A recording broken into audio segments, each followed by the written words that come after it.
Namaste, everybody. Welcome on yet another episode of Dha, a Life in Rhythm. I feel truly overwhelmed by all the response and all the love and all the messages and all the kind words I have received through from all of you, and it's really inspiring. And I'm glad that everybody is. Really appreciating this initiative and really supporting it. And many young musicians and young tabla players and percussionists have written to me saying that this is really very helpful to all of them. So I'm so glad that this initiative is really helping a lot of people and percussionists around the world. So thank you all for supporting us. Please continue to do that. And today I am extremely excited to be inviting somebody who is been an elder brother to me ever since I was a child, and I had the honor and pleasure of watching him perform. Even when I was a child, he was already such an accomplished tabla player, one of the finest from our country in India, and it's such an honor and privilege that he is able to join us today for Dha, a Life in Rhythm. Somebody who has been an inspiration to me, to all of us, and has been very kind to me always. So I would like to invite Aneesh Bhai on the show. So just give me a minute.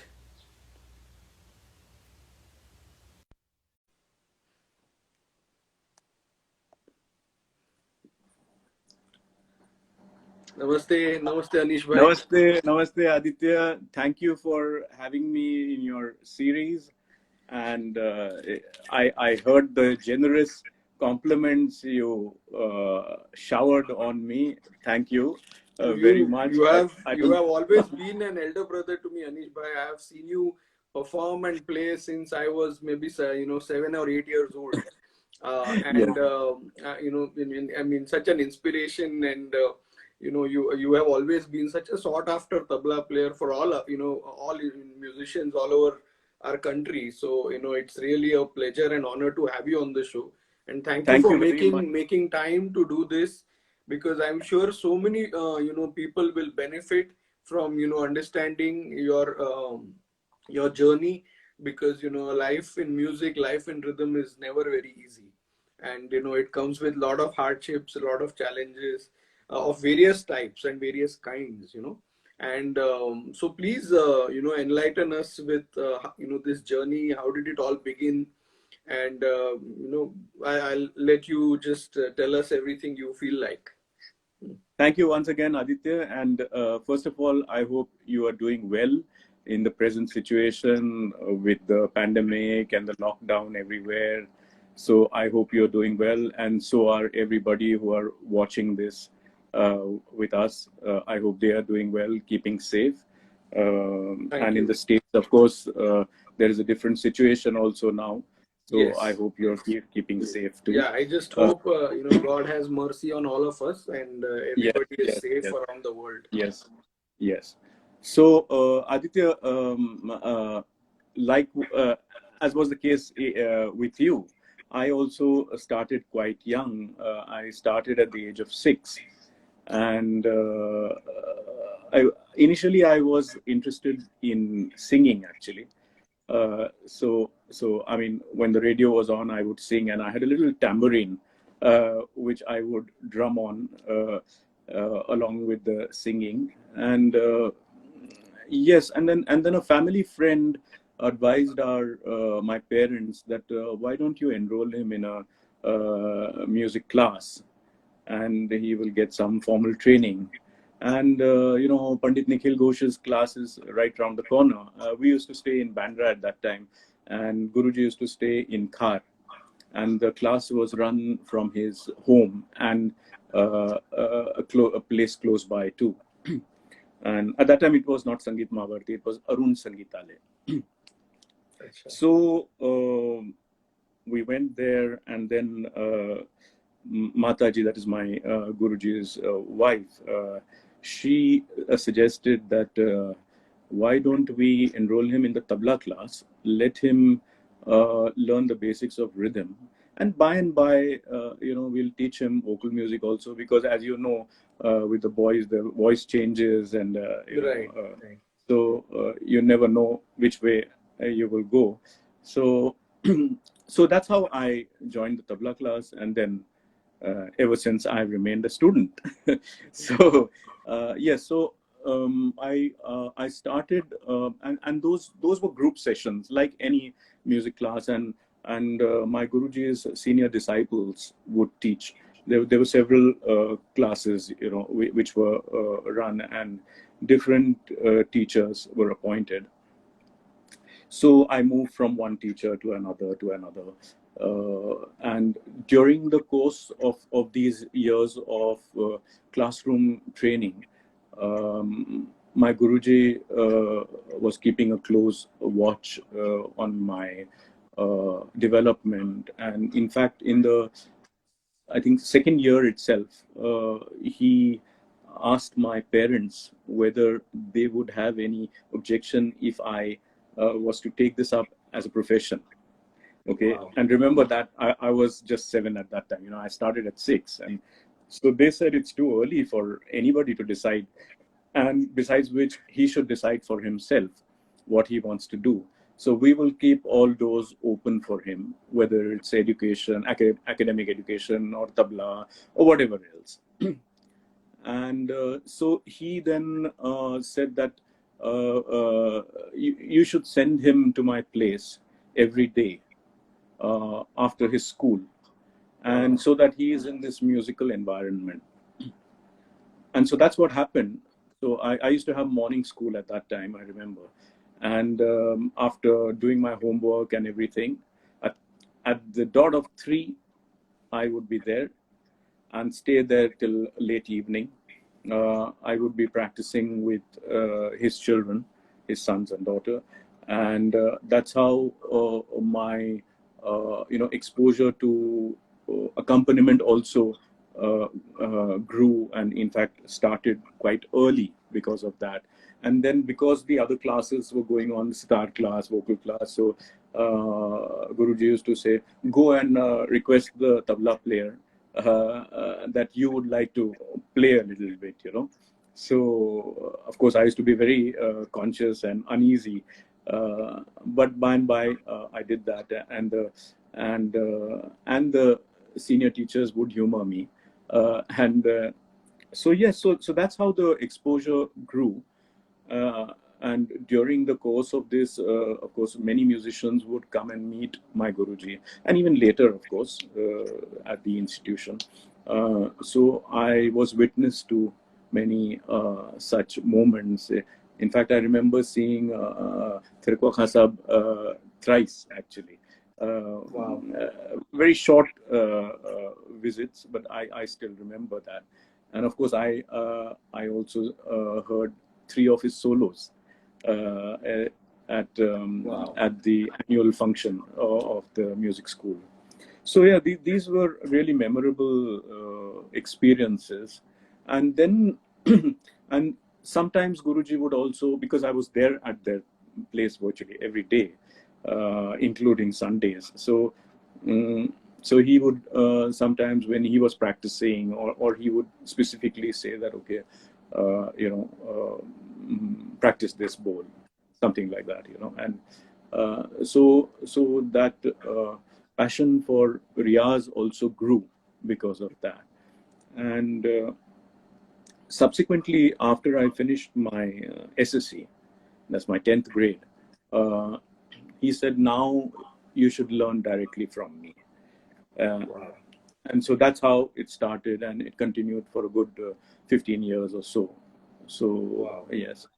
And I was very fortunate to have been accepted as a disciple. And yeah, so all that Gandaban ceremony and everything was done after a few years. And so, yes, that's how So, so, essentially that. so during that during that time, from school to 10th grade, from childhood to from 7-year-old to 10th grade, was there any conflict in your mind as to what am I really doing? Is this I really love doing? or I want to pursue academics, or during that time, did you feel like maybe I will just do it, and then a few years later, let's see how it goes. So what was that thought process, as because at that age, we, like you said, we cannot just decide if this is going to be a profession. Yes, yes, And yes.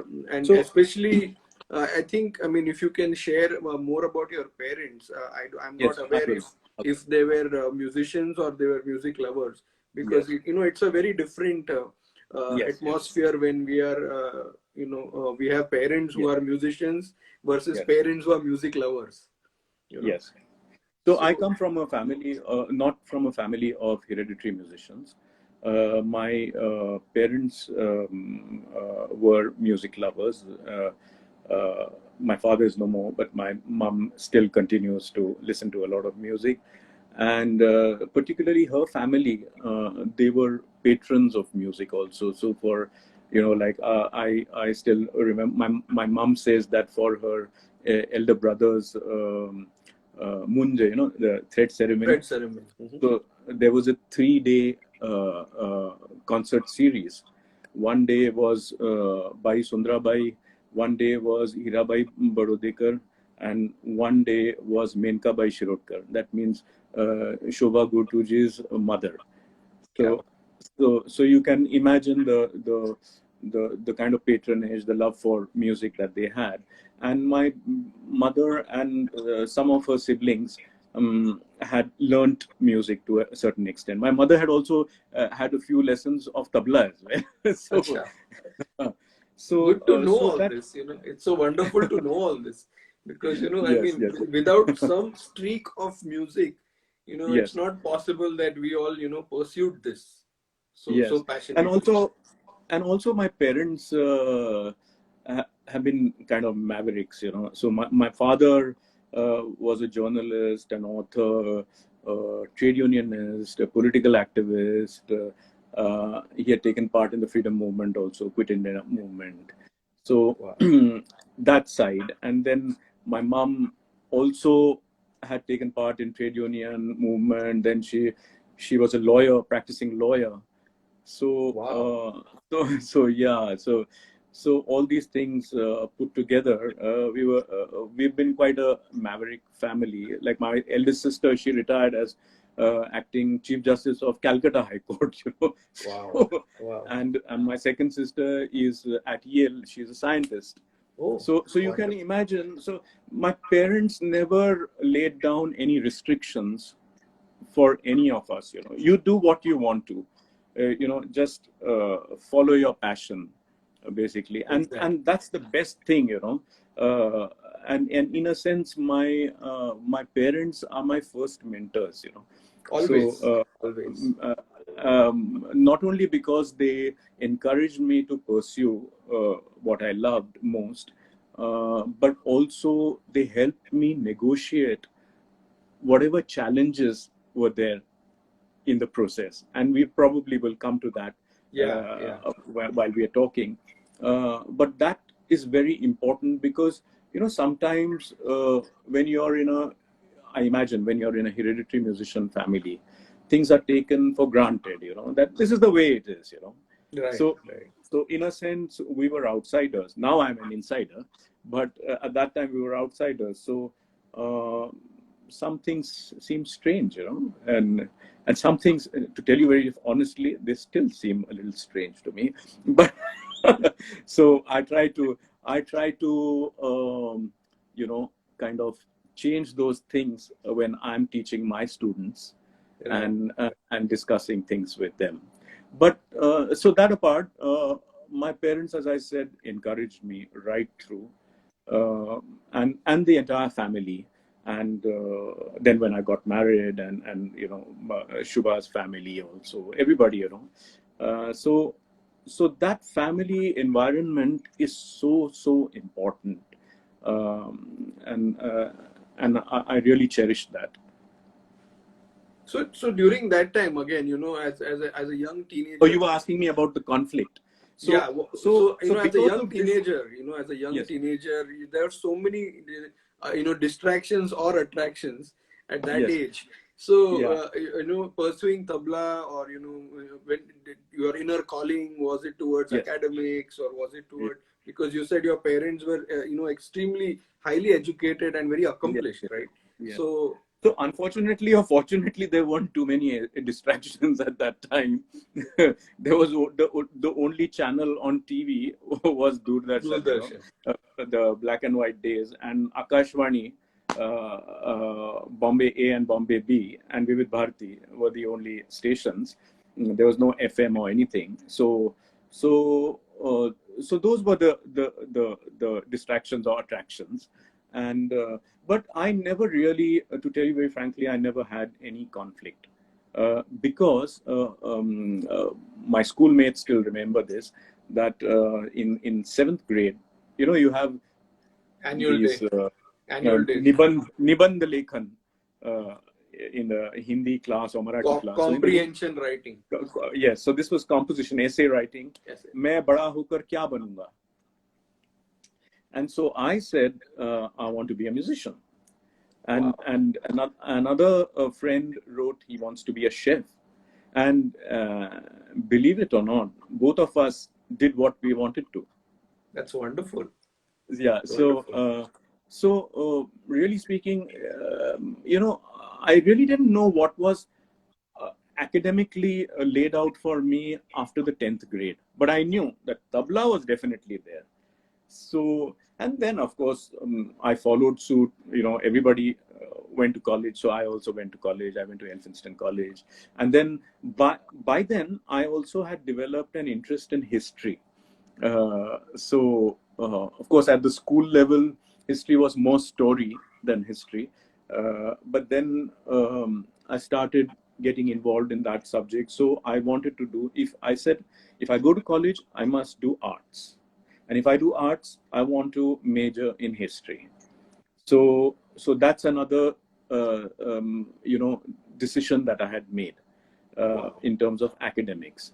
So then I did my graduation alongside tabla, riyaz, talim, everything, and by then I started performing pretty early, 8 or 9, because in the music school they used to have those functions, periodical functions. So they would have children's programs, and so I was part of that, and slowly and steadily I kind of got used to performing in public as well. And then while I was in college, then I started doing Uvarni programs on radio. Radio. Those used to be 6 minutes. You had to wrap up everything in 6 minutes. And prior to that, there was a children's program on television. It used to be called Kill Bill. Kill Bill. So, yes. And at that time, Suhasini Murgaokarji was the producer of that. Eminent theater artist. So I remember having gone for that audition, and Kashinath Mishra ji, he was a staff artist there. So Yes. he and several other people were there, and they said, yeah, he's good. We can feature him. So it was just a ad hoc kind of thing. So she said, okay, come after 2 or 3 days for the, it was a live telecast. And she said, well, bring one more boy. So you'll do a jugalbandi. So then I went to the class, and I asked the teacher, Eknath Pimpleji, my senior guru bhai also, and I studied under him too in the class. So, and then he asked another boy who's now in the States. His name is Jagdeep Bijwaria. So both of us rocked up there and did our little thing. That's So wonderful. funny moments. Great. Great. So So, yeah, so there was no conflict. There no was no conflict. conflict. That's wonderful. So during that time, I mean, how were the talim sessions with Guruji? When you actually started studying under him, after your 10th grade. Yes, I'm sure that was a transition, from Guru yes, Bhais absolutely, to absolutely. studying with Guruji, and such a Yes, learned, such a yes, knowledgeable yes, encyclopedia he was, yes, yes. of gharanas. So how was that talim session? Because I mean, we've heard and we've seen that he had knowledge of all the gharanas. He was he Yes. So how was that training? I mean, especially the talim one-on-one. Yes, How can you yes, share yes. those details with us?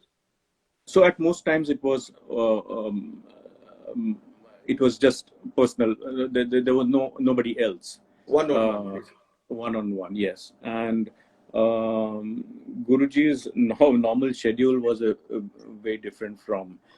Rather, his schedule was different from a normal human being schedule. So, so he would go to bed really late. He would rise a little late, and then everything was, postponed.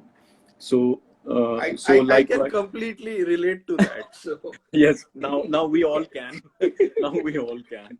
So, so his own riyaz would take place around 10:30, 11 at night, and oh yeah, and that's when talim would happen. So wow. yes, so it would go on, and then so by the time I would get back home, it was like 1:30 or something like that. So so it was always in the dead of night, and unless it was on a Sunday at his own home, then it would be a little earlier. But little earlier means 8:30, 9:30 like that. So and it wasn't like when you're in a class you go twice a week and 1 hour session or whatever, and that's it, pack up, go. And so here the talim was not so often, like it was not on a weekly basis. Okay, it would be any time he had mood. He had the mood. And I mean, I used to, of course, pester him, that when should I, and then he would say that ask me on so and so day. Then I would go back and ask, and there's no question of calling up and asking. I mean, that was absolutely unheard of. So so it was a good testing time for my endurance also, in retrospect, I feel. And uh, and but other than that, even if I didn't have talim, I was still going almost every day. By now, then he used to be primarily in the music school, which was at Jew Scheme. So I would, after my college, I would go there and stay there till late at night. And one major thing that worked to my advantage was that even if there was no talim, his practice continued almost every day. He would sit with a harmonium player. And probably I was the one of the fewest, or maybe the only one, who was allowed to sit in on those Riyaz sessions. So I Wow. got to hear a lot, and so the music really sunk in. And so during those sessions, then he would sometimes ask me, "Do you have this composition?" So I would say no. So okay, learn it now. Uh, and then he would say, "Bring the tabla," and so then it used to break into a talim then. Wow. So yeah, so this went on for years and years and years, and that mm, that's the difference between a guru and and a music teacher in a school situation, which is not to downplay their role, uh, but uh, for the disciple, the guru is one who actually shares a passion for the subject. Uh, and as Dr. Ashok Ranade would say, transforms um, information to knowledge and knowledge to wisdom. True. You know, True. Very true. and here was Pandit Nikhil Ghosh, who was handing down this wisdom which he had received. He was the inheritor of through generations of musicians. So so I was very fortunate to have inherited a little bit of that. So with those one-on-one sessions, which would happen, periodically, or whenever a Guruji was in the mood to do, and Yes. what were the points that he emphasized on about playing, or about gharanas or compositions? What was his thought process, and what did he impart to you, that you that you are now imparting to the next generation? So what was that real thought process like, with so much of information that he Yes, had, so yes, much of yes, talim, and so much of life in music, that he totally yes. was so immersed? So what was discussed? What was his way of teaching you? What So was? one thing is that, of course, I'll first talk about the actual talim sessions.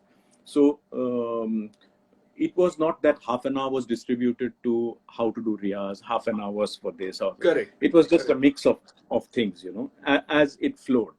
But primarily, of course, content. That means the repertoire part Hmm. was handed down. And when I say repertoire, it was not just reciting a bandish and getting me to learn it by heart, but uh, but the actual nikas, and um, according to that particular gharana's nikas, as Correct. he had learned it, Correct. and as he was also interpreting it.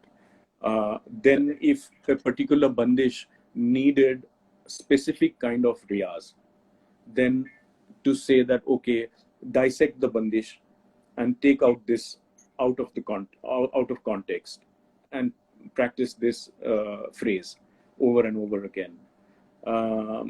He was very emphatic about riyaz happening in front of a mirror, riyaz happening with a metronome. Wow. So all these things were very much And in those part. days, in Yes, those yes, yes, days, yes, yes, yes, yes. so I But mean, so I much have heard ahead. even, yeah, I have heard even about Tirupakha Khan Sahib, that Purushottam Valavalkar ji, the The great great harmonium harmonium player. player. Yeah. Yes, yes, yes. So he told me, as a child he had seen Tirupakha Khan Sahib in the Gandharva Natak company, with Bal Gandharva. So he said when he was not playing, so there were thrice a week they would have shows, Wednesday, Saturday, and Sunday, I think. But the other days were devoted all to practice, Practice. and there was a mirror there. Wow. There was a mirror there. Yeah. So even those greats had done that. So, and you can see when he is sitting. I mean, he fortunately he is one of the seniors who has been captured on perhaps all formats. So, Right. and you can see the way he a very regal kind of presence. So, so yeah, coming back to the talim sessions, as I said, repertoire and riyaz towards repertoire, then also just mechanical stamina building, etc. That was taught. Sometimes, if let's say, and because I used to accompany even in the periodical programs, so after the program he would point out certain things. Sometimes he would point out even during the program. I would be like mortified, absolutely. Like he used to say, play something, or sur is not good or whatever. So you had to do all that right there, and you couldn't complain, obviously. And so yeah, so this was the kind of pointers that he gave even outside the talim session. Then, because he himself had studied the melodic aspect, he had studied vocal music. He used to play fantastic harmonium also. So, so he was very emphatic about the fact that I should be. He always used to say, "I want you to be a complete musician, not just a tabla player."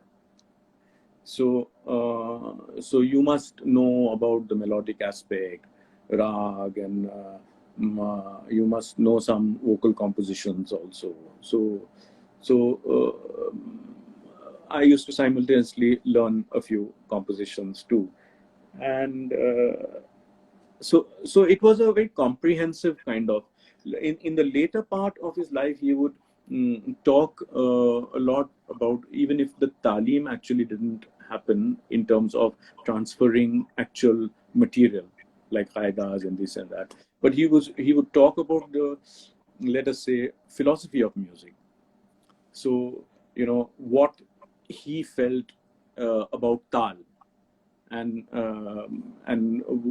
how he felt tal should be negotiated. So for instance, when you're playing solo in a tal other than teen tal, whether solo should be played in all tals was a question that he would ask, and he was a firm believer in in an idea that tal should not be divided into equal parts. If if the tal itself, the theka itself is not like that, the vibhags are not like that. Let's say jab tal is 2 3 2 3, Correct. then why should it be 2.5 2.5 2.5 2.5? So so that so if you have to play solo like that, then it's a different challenge then. So Correct. you have to think, and you have to think of the poetry of the bowls accordingly.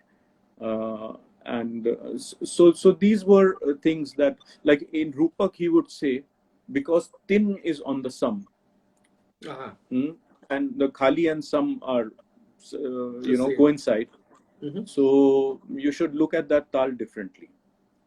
And uh, and really, I didn't know what he was saying at that time, and but I worked on it to an extent, and then he said, okay, now you're on the right path. And and he said an important thing, just as there's beauty in symmetry, there's beauty in asymmetry. So so you must be able to taste both, and enjoy both. And that's how he thought of these kind of tals. So he wouldn't play solo in all tals. So Jhaptal, Ektal, Rupak, Dhamar, he would play Dhamar. And yeah, Teental, of course. Then he would play Nasruk, which is nine matra tal, not like Matta tal. The theka is different. Then he would play Champak, Jai tal. So these kind of tals.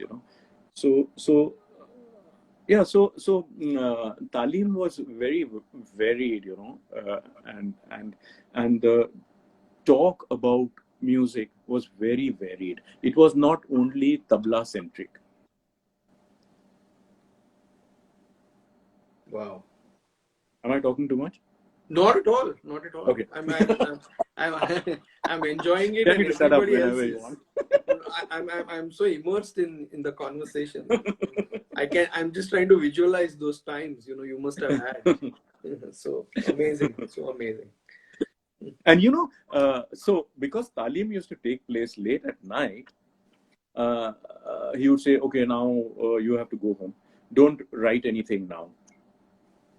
Can you imagine? Like, you give me 5 guts in one go, and then he said, "Now don't write it now. You write it tomorrow. If you have any problem, you ask me tomorrow."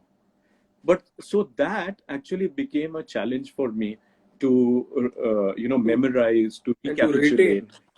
Yes, retain all that, huh? yes, yes, yes. But I think So that was the norm in those days. Not many gurus yes, were in favor of letting you write yes. down compositions, Yeah. which No, he which was okay with that. He was okay with that because, I mean, he had established an institution where there was a specific kind of notation or everything. So he was not against noting down things, but it was just a practical thing. So, Anish, by coming to your own riyas, Yes. your own personal riyas, your personal space, that zone that every musician wants to be in, and that's really what makes us who we are. The riyas.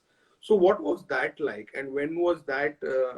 When did that become extremely important to you? And I mean, how was that structure? How did you structure your own personal riyas? So, I mean, Riyaz was very much part of my discipline since the early period, even as a child. And I would always have a harmonium player also Acha. come on a weekly basis, and then it became twice a week, sometimes thrice a week. So the presentation aspect also could develop. Uh, that was the idea, that it should develop, and so practice should be geared towards that. So other than my own practice, I would practice with an accompanying musician. Uh, so typically, and this is something that I kind of follow even now, and I tell my students to follow also, that one is mm,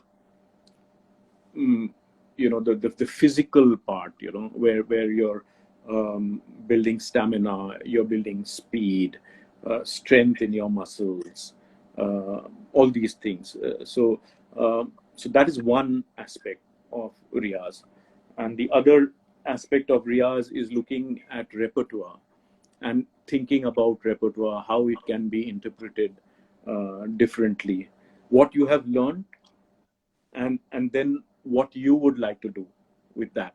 I mean, of Right. course, it doesn't happen overnight. It takes years and years and years to do that. But I'm saying that is the process that I keep following even to this day.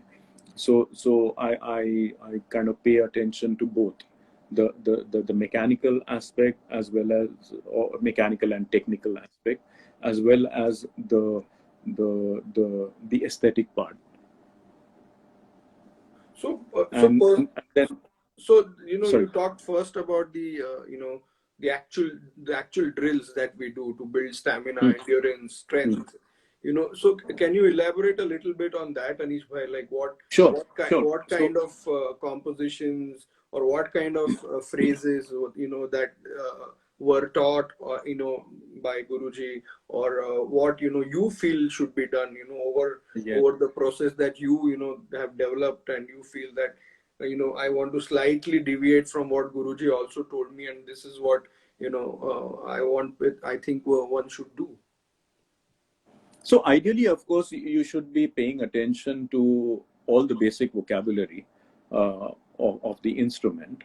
And Yeah. so whether it is tete or terikete or dheridarikete tak, or more pakavaja ang, like datakatitikatakadigan, like that, or tak, or dhenigana, or just baya strokes. Uh, all these things, they all matter, because Absolutely. all are used.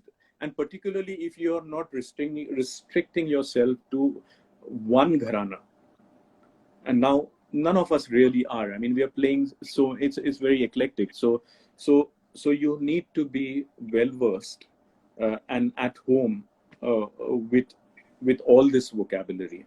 So you need to practice accordingly. uh, so so whether it's, let's say, for instance, cricket. So if you're playing, let's say, a tukra or chakradar, then you're not going to play the delicate single finger wala tirikite. So you will play the three finger one. So I mean, that's how I've been taught. Correct. Everybody will not do that. So yeah, so you have to have that wazan as well, the weight in your hands. So I remember one phase in my years of practice, that I was practicing a lot of bold strokes and gut kaidas, gut chakradar, tukra, like that. And unawares, it seemed like I had developed a certain wazan in my hands, but as a result, um, probably even if I was playing things fast, uh, it perhaps came across as a little plodding, not in speed, but in just the, being too grounded. So, so then, and I didn't know what to do. And sometimes when you're learning, not sometimes, most often when you're learning from a guru, uh, consciously or at a subconscious level, you start playing like him or her. In my case, it was at a subconscious level. I'd never wanted to imitate him or anything. But it kind of was happening like that. And so he would use a lot of metaphors to tell me to change my route, So, and I couldn't. And I remember, so, a musician faces all kinds of challenges. Student of music faces all kinds of challenge. One is, I mean, the professional challenges are different, but the creative challenges uh, are of a very different nature. And so here was a creative challenge where, he was kind of telling me to find my own voice. And how am I going to find my own voice? I don't know. But what I did at that time, I changed the kind of practice I was doing, and I moved away from this heavy practice to Rela. I was practicing those things also, but I gave more emphasis to those. And by, I kind of found a place where I could balance the two, or at least I believe I could. No, you more than have balanced it. More than have.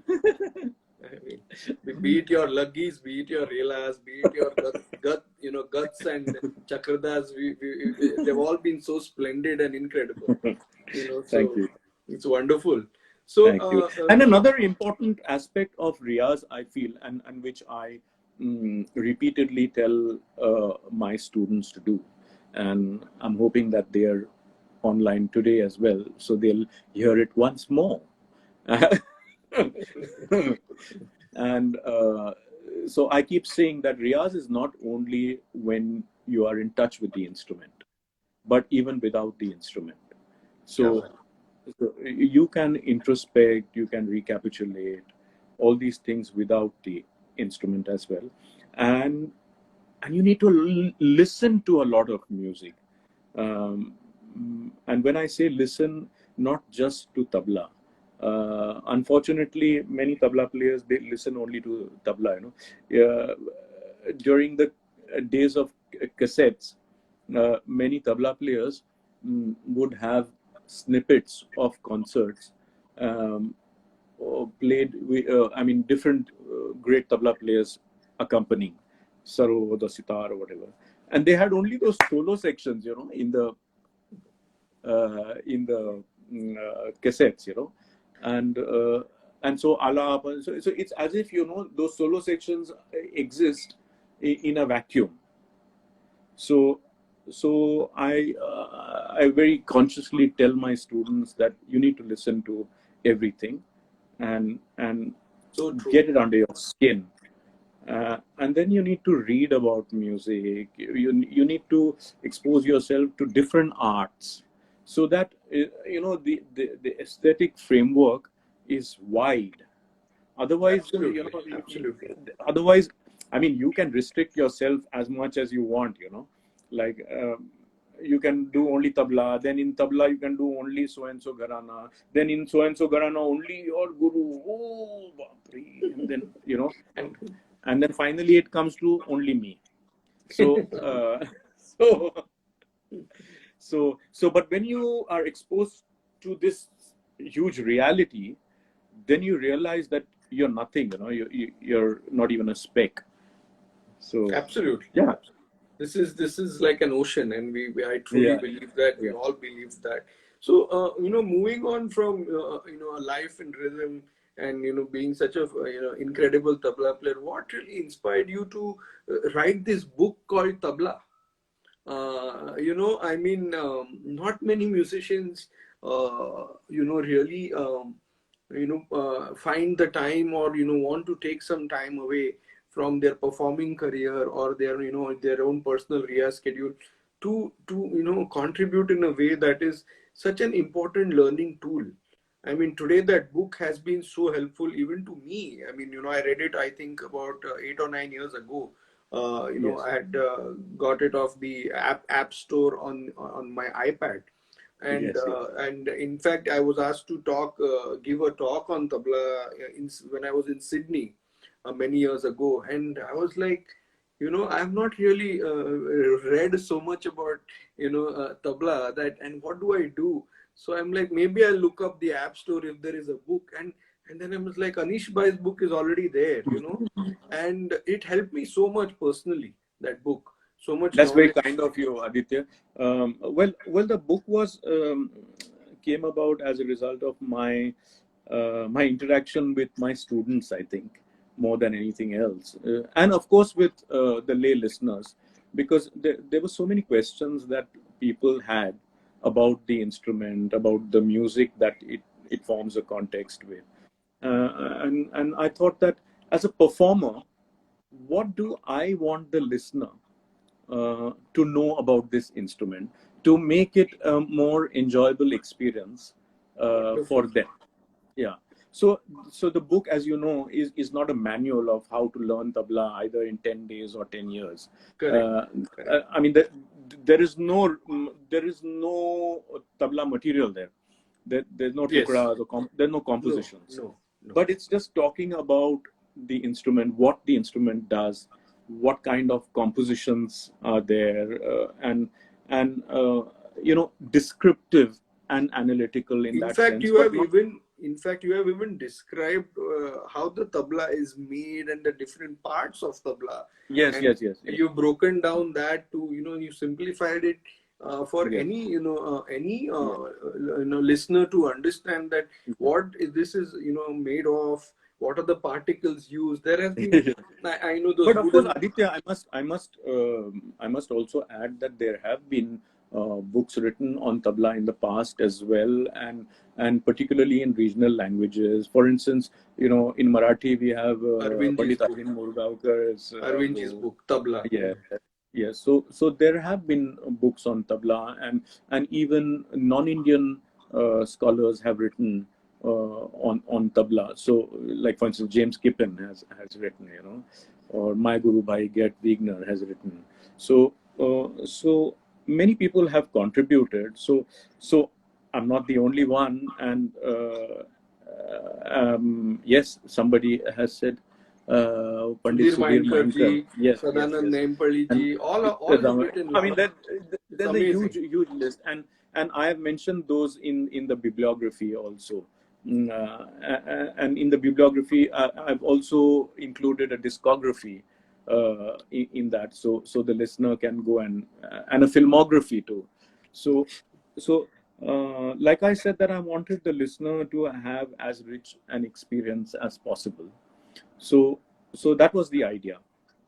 So, Anish bhai, coming back to your, your own career and your own life in tabla, Yes, yes, of course, when Guruji is around and we are, having talim and we're doing our own riyas. I mean, we are in a separate, different kind of a zone mentally. We're not yet worrying about the professional challenges that we are yet to face, right? We are yes. like Guruji hai, everything is fine. Everything seems like wonderful. Everything is hanky dory and wow. You know, and suddenly when we are like around mid 20s or so, and then you suddenly realize there's a realization, okay, now that I'm going to do this as a profession, am I ready to face all those challenges? Am I ready to learn the ropes when it comes to making this a livelihood? It's a whole different ball game, right? I mean, Mm, mm. to be good at your on your, in your craft and do your own riyas, and then suddenly you are like to be on stage and to be ensuring that you're doing sufficiently well, you're making decent money, you have a decent livelihood. How was did you come across that situation anytime that you were not sure if this is just a passion or this is now a livelihood, or was that like a smooth transition which you never realized when it happened? Yeah, I think it was a smooth transition. Also, that I started earning through this pretty early. I started doing tuitions, and when I say tuitions, I started accompanying people. And I remember my earliest accompanying sessions would bring me 10 rupees an hour. Wow. Okay, 10 rupees an hour, and so there, close to my place, when I was in Bandra, there was a lady and her daughters. They would all sing, and one of them also played sitar, shenois they were. And so to accompany each one, I used to get 10 rupees an hour. So if three of them practiced on the same day, I would get 30 rupees. 30 rupees. So yes, so so so that was of course pocket money for me at that time. And then by and by, I used to go and accompany Nityan Haldipur. He was going to appear for his radio audition. So he had asked Guruji, "Do you have any student or somebody to come uh, and accompany?" So I would go on my cycle and accompany him. So likewise, I did with a few other people, and then I started teaching slowly and got some tuition fee for that. Uh, Fees for performance, of course, took a long time to come, and of course, then you are a young artist, and everybody wants you to be a young artist for a long time, and you also want to be a young artist for a long time, but so But so that doesn't pay the bills, unfortunately. yeah, that's okay. Nobody's bothered about paying bills. Somebody else's bills, nobody is bothered about. So,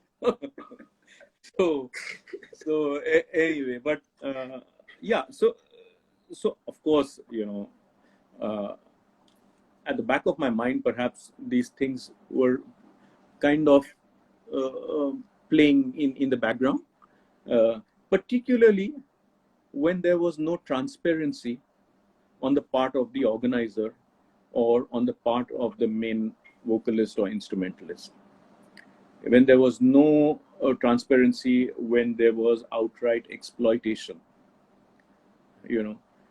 then I wouldn't like it at all, And there were ways and ways that you could deal with this. So either you could have a fight, but I wanted to remain in this profession. So what I did was I would distance myself from that person.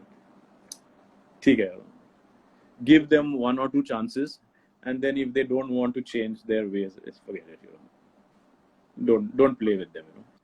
And so that's how I negotiated, and that's where I think my parents played a big role, because I mean we were not from a rich family, so obviously money was Very important. essential, yes. Yeah, and I mean it's important to the biggest industrialists. So uh, so yeah, but they kind of supported me and said that no, go ahead, you will manage to make it, and so those were moments that I really remember very vividly. And that's why I think it's very important to have that family support.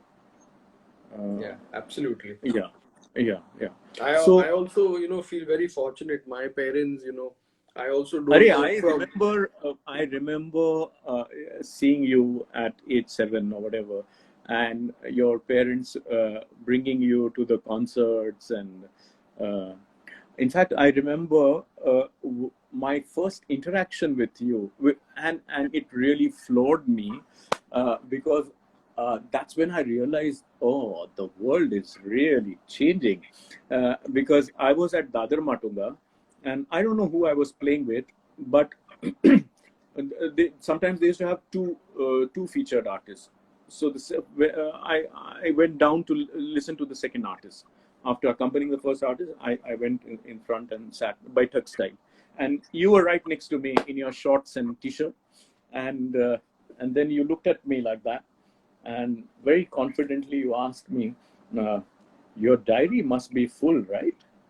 And I said, "Gosh, this I, guy I, is too much." I remember this. I remember this. Oh, Now you that you, remember that? yes, now that Wow. I remember this because I mean, you were so incredibly busy at that time. I Yes. mean, so many concerts. Anish Bhai was everywhere.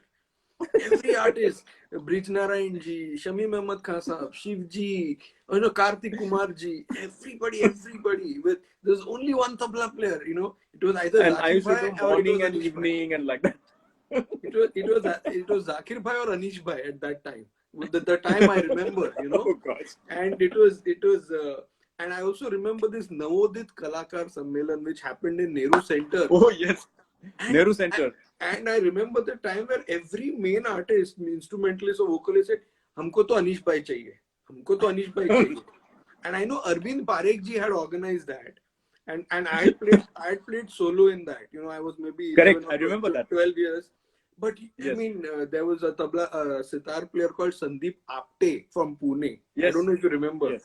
Yes. Of And course. then everybody, Aarti ji, Ronu da, everybody, Yes. Yes. and Yes. everybody was like, "हमको तो अनीश भाई चाहिए." And it's so incredible, I mean, such wonderful memory. You must have So been about, it's early 20s, and I was like yes. 11, 12. So Yes. Yes. I still remember those days, I mean, and I always, and I think whenever I met you, I always was in awe of you. And I mean, क्या बात है, क्या बजा रहे हैं अनीश भाई? It was always like attending your concerts, as much as possible, during my Talim days with Abbaji. So, Yes. Yes. I mean, I wish we could have continued talking and talking to you, Anish bhai. Yes. We're almost Yes. an hour, and we might just get cut off here. But Yes. I would Yes. like to request everybody, please join in. We are going to take a 2-minute break, and Anish bhai will be back with us with the tabla, and we will be very fortunate to listen to some of his demonstration and whatever he has prepared for us. So please wait and log in back in 2 minutes. We just going to give Anish bhai some time to set up his tabla, and we will see you right back in 2 minutes. Thank you, everybody. Please join us again. Thank you. See you Thank in 2 you. minutes. Thank 2 minutes, Anish bhai. Yes. Yeah. Yes. Thank you. Thank you. Thank you. Bye. So here we are, everybody. This is so wonderful, I mean, all these childhood memories with Anish bhai, and this journey reminds and brings back such wonderful memories. I'm so thankful to Anish bhai for being able to make time and share all these wonderful insights, his journey, and this is incredible. Thank you, Anish bhai. This is something that. It's going to be extremely memorable and so educative for all of us. And I just can't wait to listen to your incredible playing. And this is great. Yeah. Okay. So Now. you'll have to probably flip the phone so you can be a right-handed tabla player again. Yes. 1 minute. Hang on. I think I should. Yeah. Take your time. No problem. This is from the other account. No, I need to come from. Is it from? No, this is from your regular account, Anish Pradhan.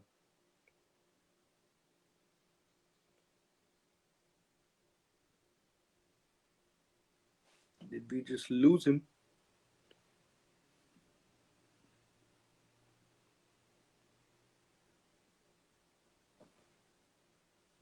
Oh, why is it saying unable to join?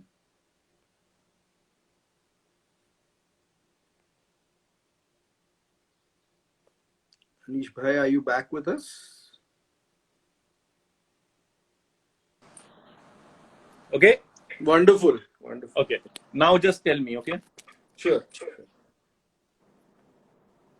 Is that okay? We are actually seeing your air conditioner. Oh, sorry.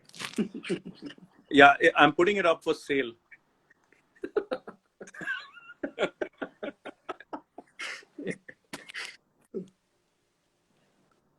This is wonderful. Yeah, but this is not for sale, okay? Of course not. it's priceless. Okay, is this okay, Aditya? You have to lower it a little bit. Tabla thoda cut ho raha hai. Cut हो रहा है.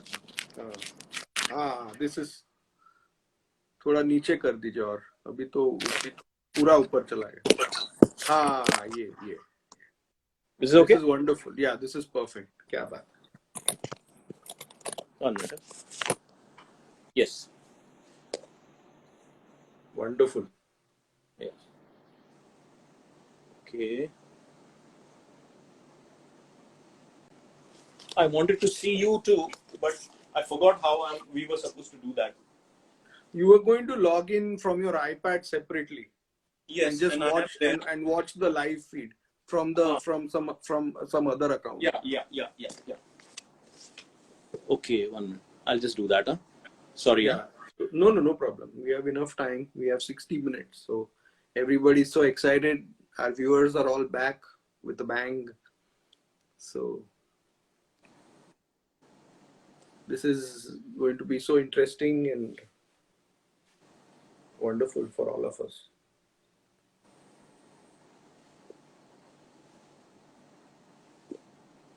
Wow. Great. Wow, this is great.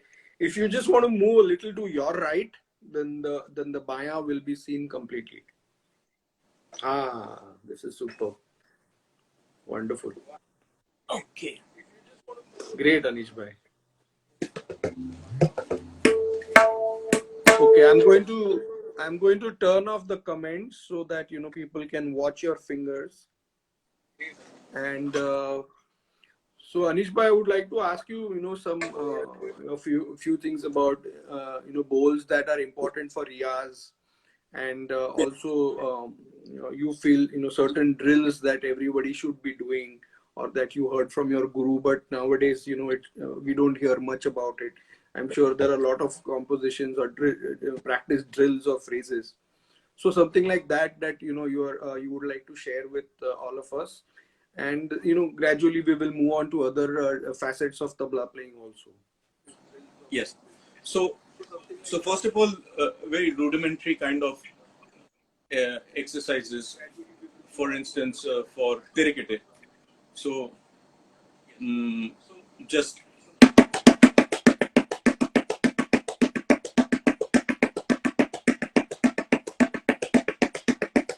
क्या बात है? and so the emphasis was always on not um, having very large movements, Can but I at the can I same can I interrupt you? Can you mute your iPad because I'm hearing the okay, live feed. just 1 minute, just 1 minute. Can I interrupt you? Can you mute your iPad? Now is that okay? I know after that. क्या बात है? जी जी. It's okay. Yeah. This is Yeah, wonderful. perfect. So not very large movements. At the same time, the strength has to be there. Strength has to be constant. And similarly, then you have the single one.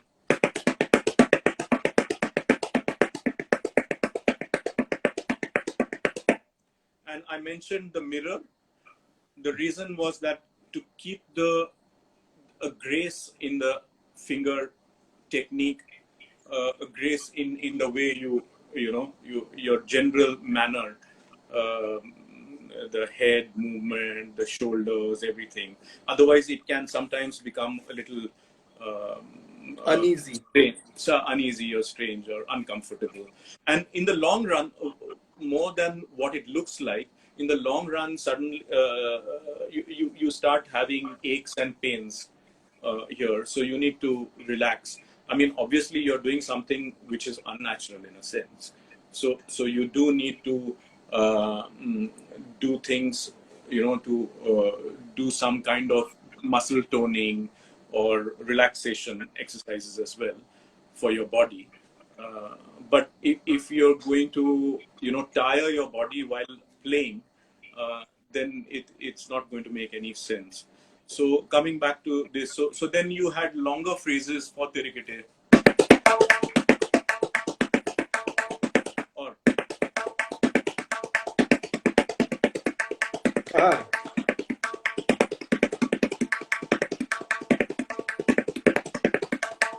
and क्या likewise, बात है?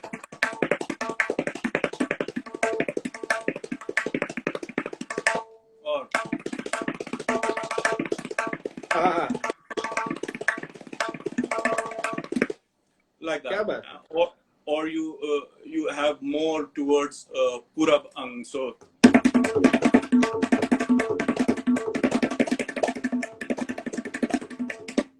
those kind of bowls. हाँ, Or for a while I learned many Gat Kaidas.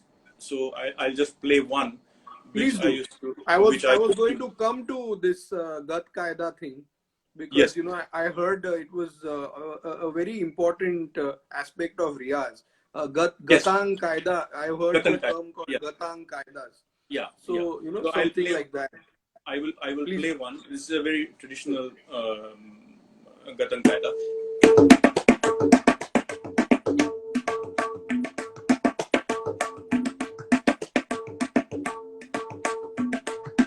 हाँ,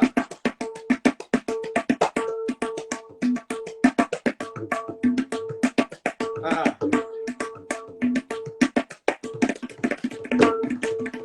हाँ,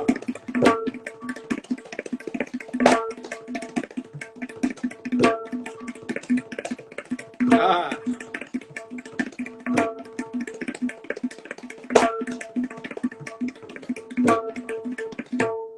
हाँ, हाँ, हाँ, क्या So बात है हरीश भाई? So क्या thank you. बात? So this has to be played at this volume with this pressure. Otherwise, it doesn't make sense. I mean, obviously, I can play it softer,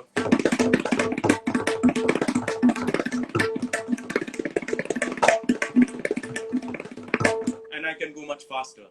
But to have the nikas like that particular Baj wanted it to be, because this is like Pakhawaj style. So it has to be practiced like that.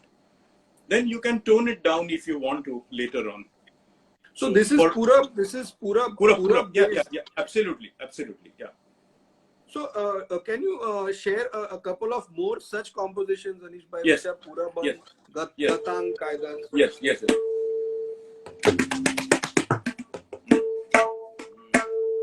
So, all of this is mainly on sur, right? That you're playing. The Nikas is all Everything on on sur. everything on sur, everything on sur, Everything. because it is Pakawajang.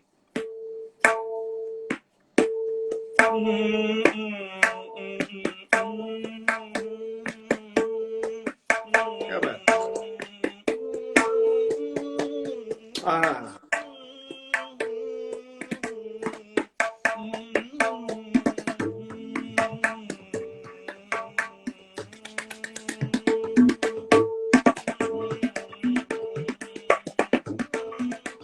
ah,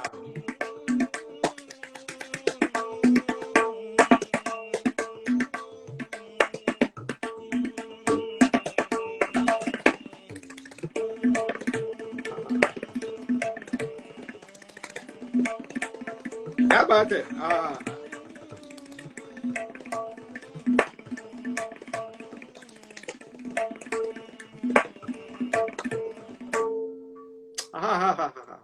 And then क्या it बात है develops Anish भाई? like a qaida क्या with बात है?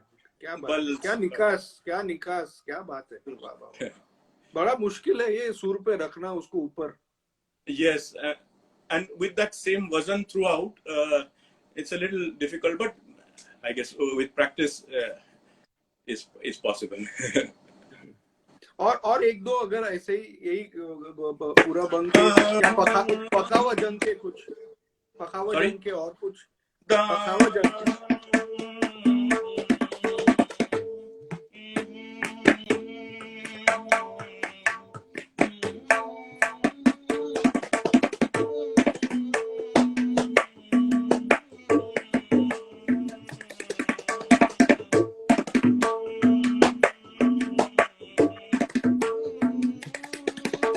हाँ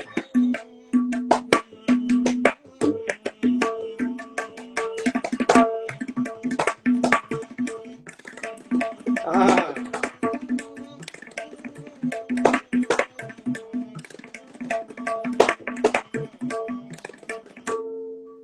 हाँ हाँ हाँ क्या बात है क्या बात है So a lot of these require a different kind of riyaz, Whereas if I was to play, let's say, a rela or something like that, then that would require different riyas. For instance, I play Pandit Gyan Prakash Ghoshji's rela.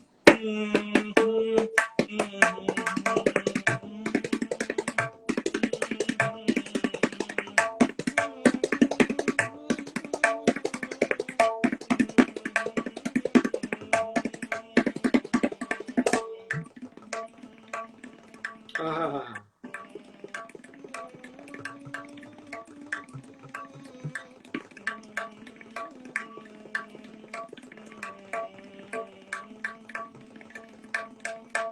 ah,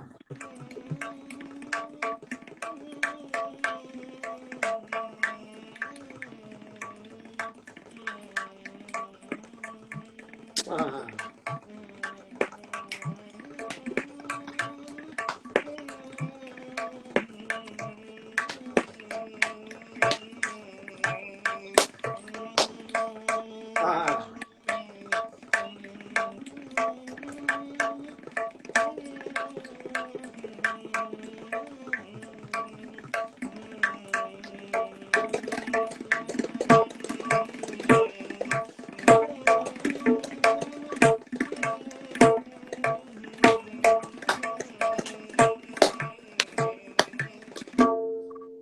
क्या बात है, क्या बात है अनीश भाई, wonderful, incredible, Thank you. क्या बात है. So moving on from relas or gatang kaidas, what about regular kaidas? How important is the riyaz of kaidas? Kinar Very, kinar kaidas, you know? very important. And one of the things that I learned was that to kind of see how to best interpret the qaida for yourself is to play the theme, the mukh, thousands of times. Ah, Just play the mukh again and again. And the same thing is true of, let's say, khayal, you just sing the bandish. Because then the bandish leads you into different areas of the rag. क्या बात, So through the क्या बात. bandish, you enter different areas. So similarly with qaida also. So supposing I've learned, let's say, a Delhi qaida like.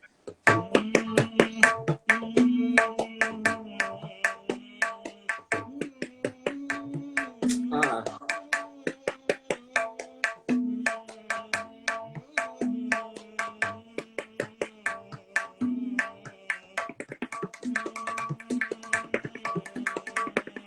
क्या बात है.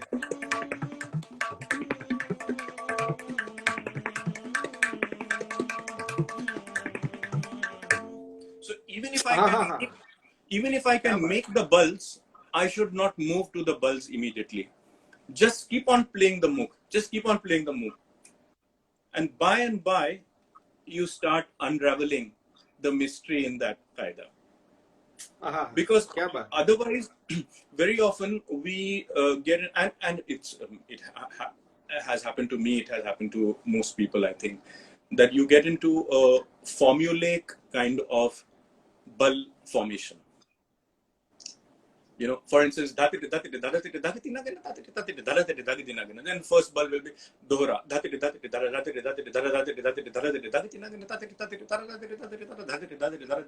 And then you apply that formula to any other qaida.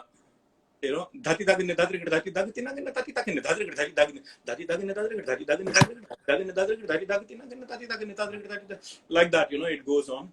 So then for you as a performer as well as for the listener, sometimes it can get a little tiresome. So to understand different ways of approaching this, one good way is to just keep on playing the theme many times till you have completely internalized it. वाह वाह, क्या बात है. So, but I mean, so coming back to these regular drills of riyaz, I Yes. mean, is there is there a particular approach that one should have with regards to riyas? You know, like you did break it down into saying that there is one which is for stamina, endurance. Yes, Then there is something like mental riyas. Then there is yes, an aesthetical aspect yes. to a riyas. So how would you suggest or recommend that one breaks it down when you're actually sitting on the tabla? Well, ideally, of course, you should do your riyaz every day. Right. And Absolutely.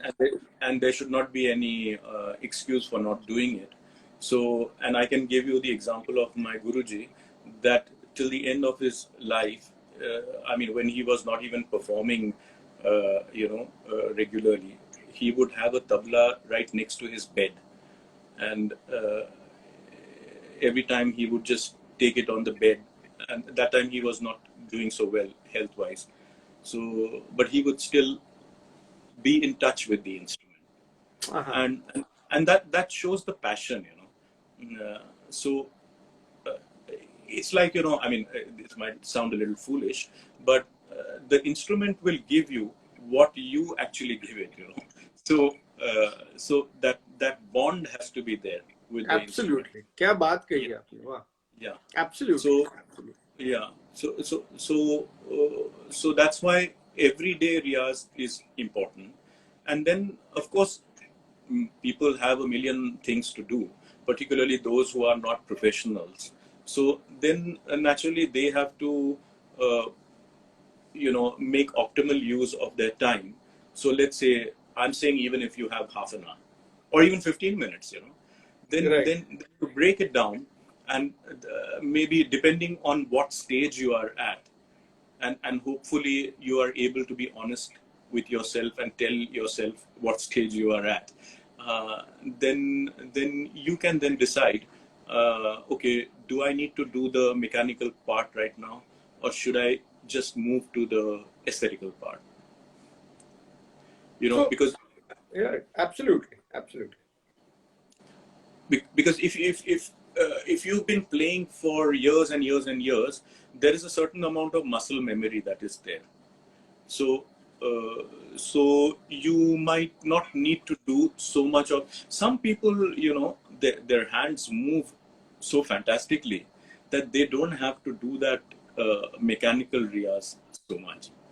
Others, they have to really work hard. That rigor is very important. And some people, their hands move fast, but the aesthetic part takes a back seat. So, so I think you need to hold the mirror up to yourself, and say that, okay, what am I lacking in?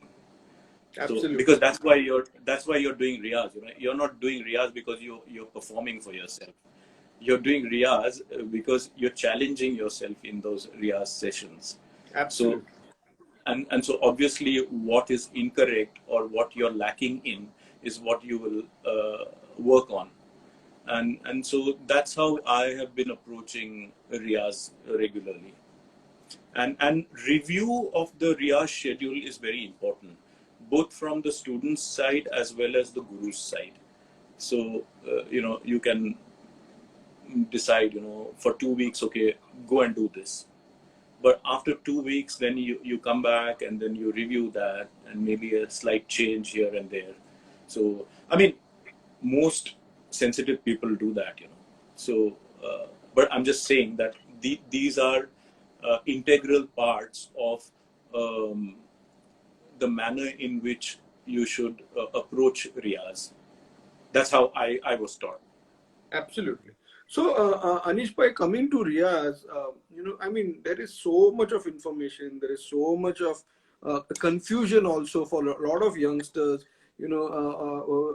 Sida tit, reverse tit, full hand tit, same with tirakit. Some T is played behind, T is played in the center.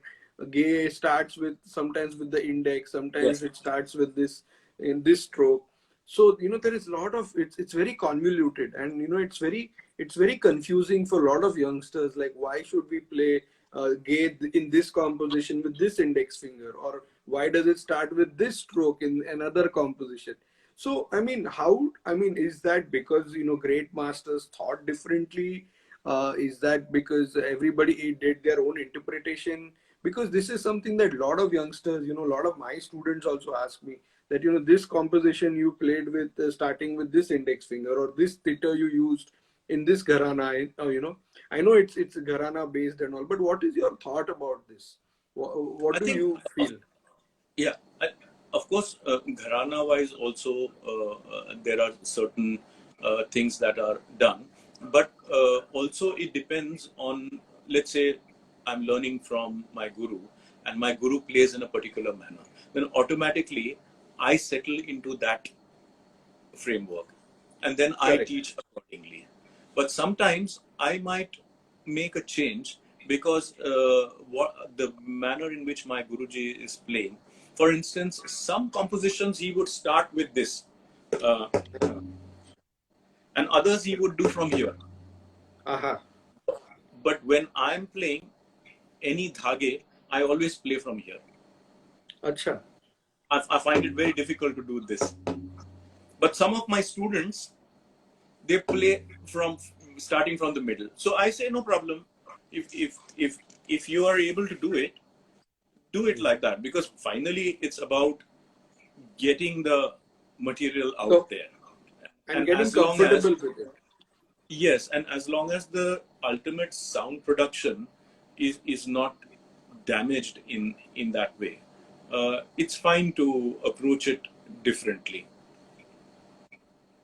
So any specific bowls, Anish bhai, that I've heard these things Mm. that there were certain compositions, because like if you do just few of them, then you're basically basically covering the entire repertoire of tabla.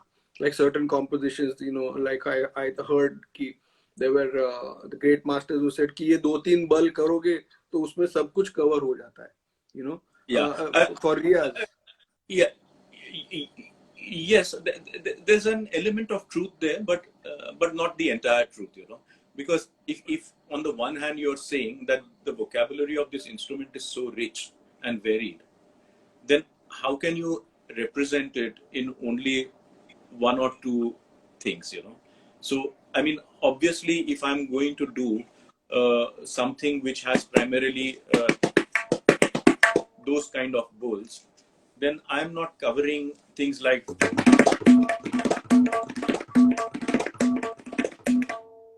so I will Correct. have to do separate practice for that bowl.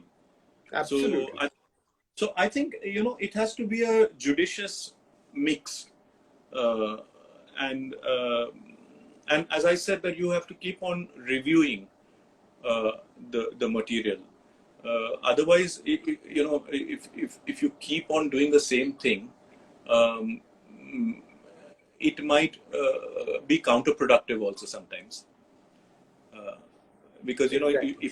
if you do some very strong bowls for hours and hours each day, and days together, it might just damage some muscle or something, so you need to be a little careful uh, how you do it, and because you have to think of uh, the age that you are at, so I mean, obviously I'm not doing riyaz the way I was doing it, let's say 10 years ago or 15 years ago or 20 years ago. So which is not to say that I don't do riyaz, uh, but I look at it a little differently now. So, Anish bhai, could you share few Riyaz compositions that Guruji passed on to you and said that these are important drills. You should be doing it and sharing with the next generation. Some bowls like that or gatang kaidas that So you feel will be helpful. yeah, so for instance, I already played you those Gatan Kaidas. Right. They were also given to me not just for the beauty of the composition, but also to get the sur Aha. right, And I remember clearly that, and this was several years after I had already started performing. My Guruji once told me that your sur stroke is not very musical, Oh. and I was taken aback, and Hmm. so uh, and then he gave me a few compositions like similar to these, and he said, you work on this because the sur has to be like a bell, resonant like a bell. Uh-huh. It should not be aggressive, no. So it has to be rounded. So any such compositions that you remember that that helped work on? Yeah. So for instance, this stroke as well as tak. Okay. So this also sometimes it can tend to be very slappish, like that. So so he wanted it a little different. Wow. So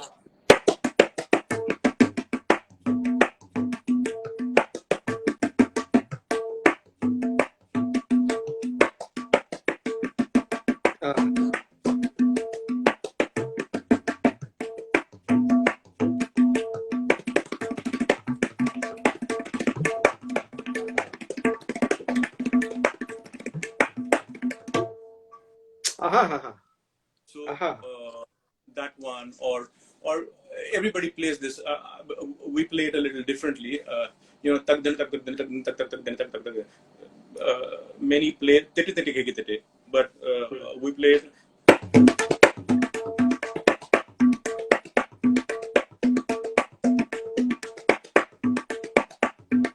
Yeah, but in the top speed, my Guruji's played a little differently. So the beginning part, he used to have this, and then he used to have this. So a combination. So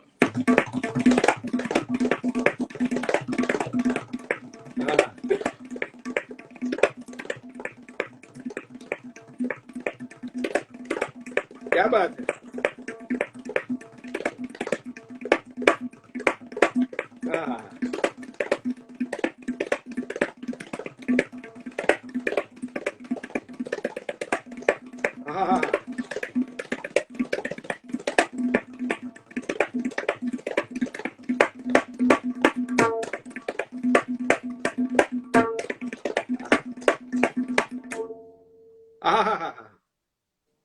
क्या बात है? Incredible, Aneesh bhai. So my Guruji was very conscious of the aesthetic part in every composition. And I think that is one of the major things that I have been fortunate to imbibe from him. And that is one of the things that I try to also teach my students. Any such kaidas, Aneesh bhai, any such kaidas? Yeah, so I'll do, for instance, Ajarada Kaida, let us say,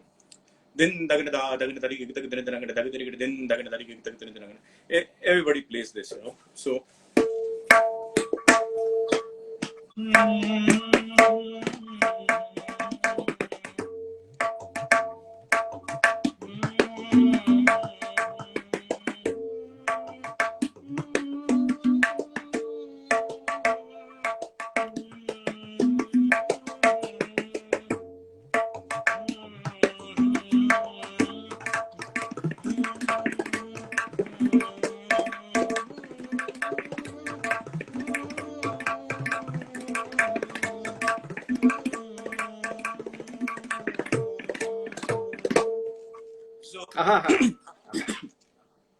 So because the Ajarada, one is of course the Adile, Dedi mein, many compositions are there.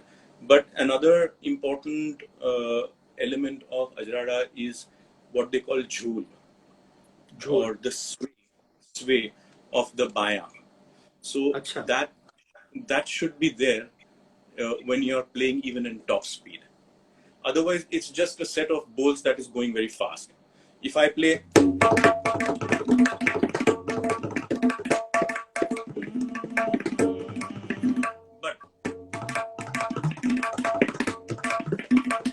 क्या बात है?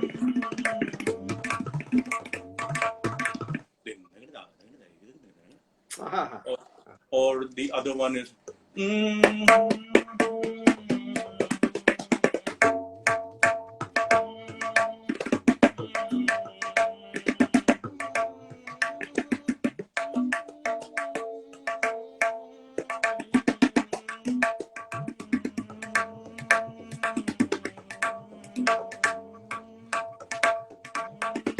Ah,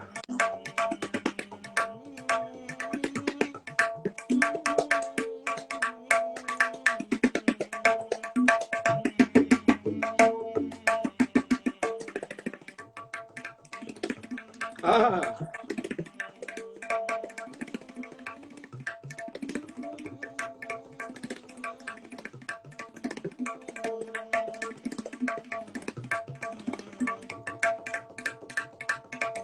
ah, and so on and so forth. So, ah, ah, uh, so that element of what the gharana has to offer or has laid down, and then your own interpretation.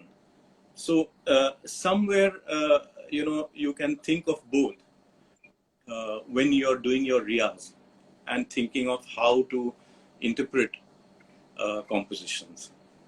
क्या बात है, क्या बात And one important thing that I feel about this instrument, and this is something that I tell my students, is that the resonance is so important, because unlike, let's say, instrumental or vocal music, where there's melody, and particularly if you have, let's say, sympathetic strings, then that resonance, that color still remains.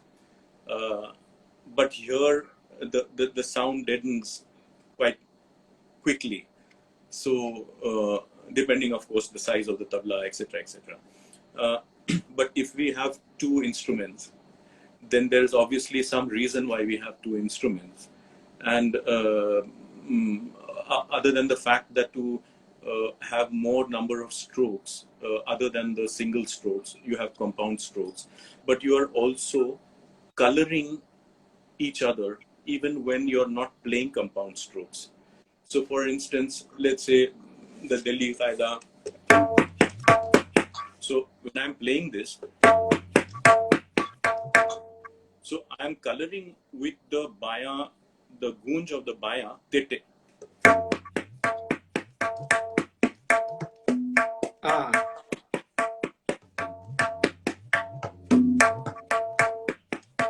And so, if that idea can continue in double tempo also, to a certain extent,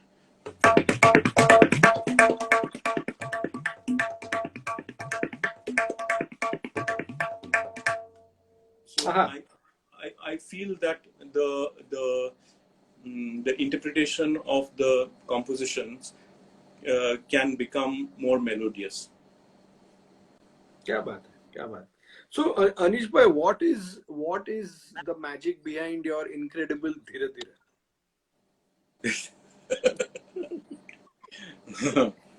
You know, I've heard,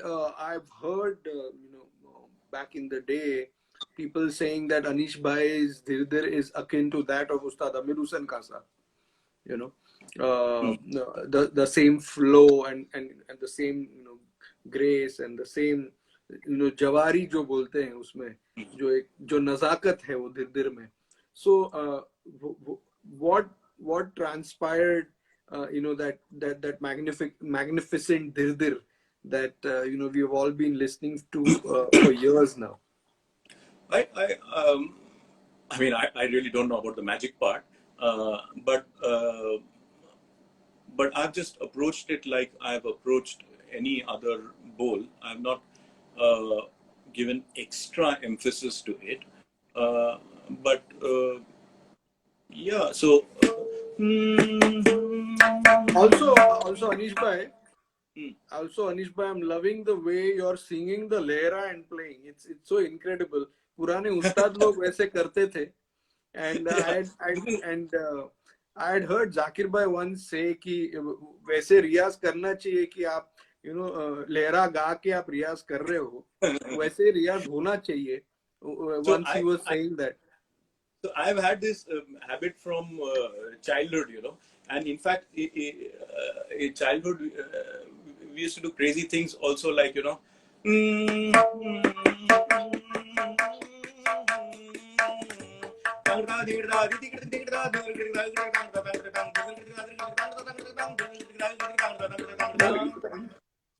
it sounds funny, I know that, but This sounds great. so I've seen Nizamuddin Khan Sahab also do that.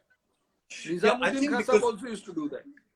yes, because I feel that at least I draw so much of inspiration from the nagma or the lehra, Ah, uh, and ah.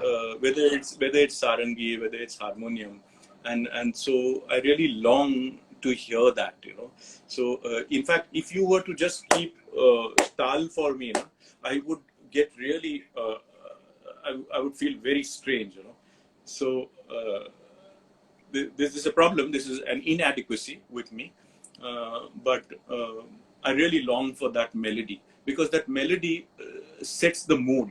And then the choice of material also sometimes is guided by what kind of nagma is there, maybe what rag, how much of embellishment is there in nagma, how much is it straight on the matra. So all these things put together, they affect at least my playing. So I draw a lot of inspiration from the nagma. I'm so glad it affects you in a good way.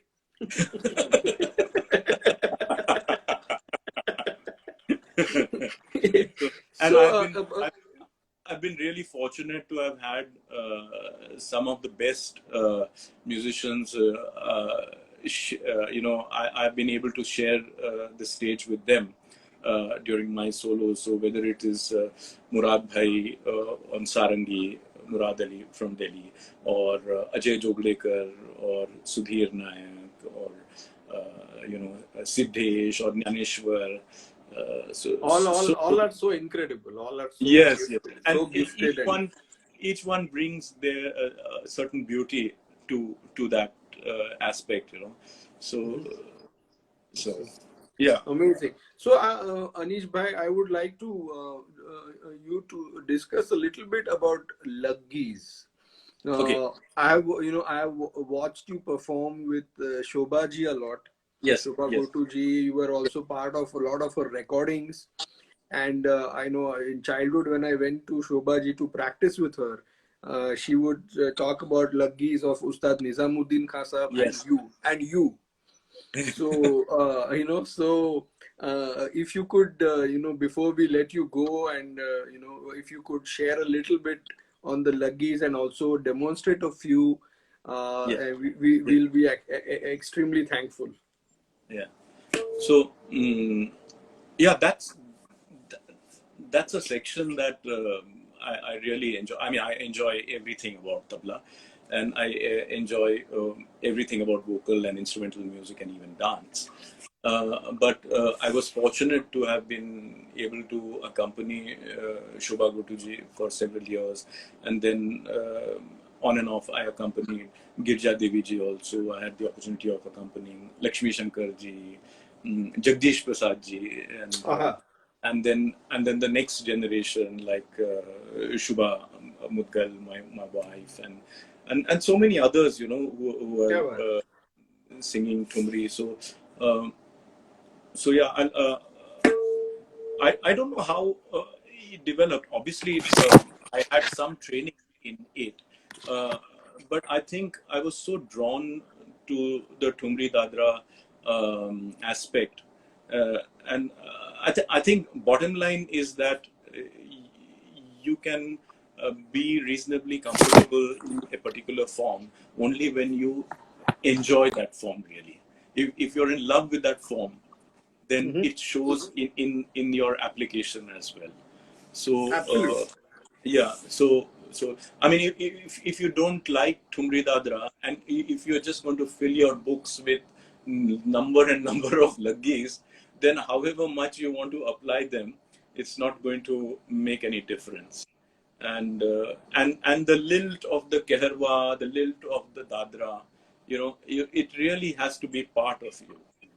So. Absolutely. Absolutely.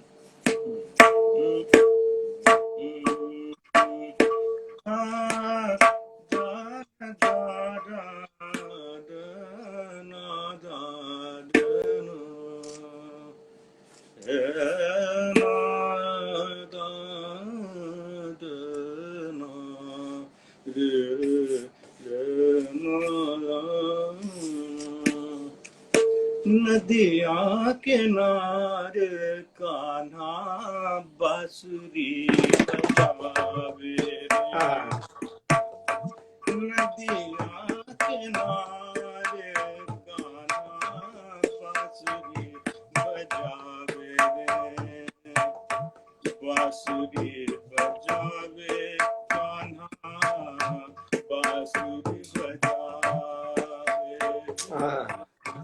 बांसुरी बजावे कान्हा बांसुरी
क्या बात है, क्या बात है.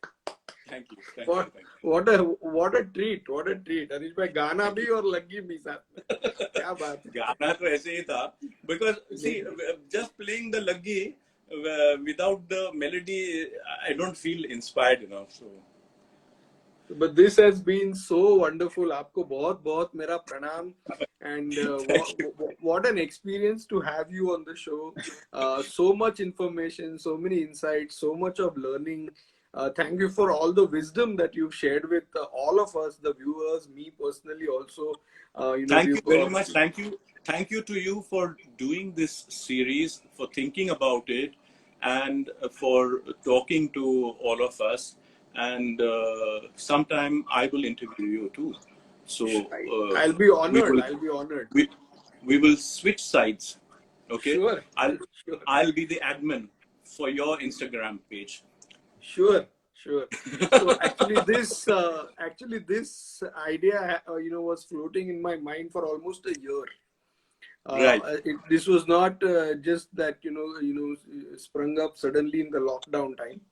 This was something that I've been thinking for a year, and I was hoping some OTT platform like a Netflix or Amazon kind of takes it forward and kind of invests in something like this, because all this is so incredible. Our tradition, all of you who have dedicated a life to music, a life to rhythm. But it's not a murder mystery or something, but we could put that in as well for a Netflix web series. No, but there are so many series happening regarding yoga and yoga gurus or other inspirational people. But I find that this is something that classical music or percussionists or rhythm or and musicians all over the world, just not India, all over everywhere. I've been very fortunate to have worked with some great international musicians as well, who really inspire me a lot. Drummers and percussionists. So I wanted everybody to know their journey. This is not an overnight success thing. This is a lot of hard work. And I've been very fortunate that since I was 4 and 5 years old, I could watch people like you who inspired me to work hard, inspired so many to work hard in this field. So I'm extremely thankful, and thank you for your time, Manish bhai. My pranam to Shubhaji also, and your mother also, everybody. Thank you. And love to all of them, and stay safe. And hope to be in touch. Stay safe, and all the best to you. for all your Thank future you. endeavors. And I would also like to announce to all the viewers that thank you for supporting this initiative. Thank you for all the messages and all the kindness and blessings. And we will see you on Friday, same time, with another fabulous tabla player, Ustad Rashid Mustafa Khasa, Wow. who will be joining us. Who has performed with light classical music for so many years, and such incredible luggies also from him, and such a wonderful person. So I'm very fortunate to be interviewing him also. So thank you everybody, and thank you Anish bhai Yeah. again, and we'll see you Thank on you, Friday. and thank you to the Same time. viewers also. Thank you. Thank you. Good night. Bye bye. Bye bye.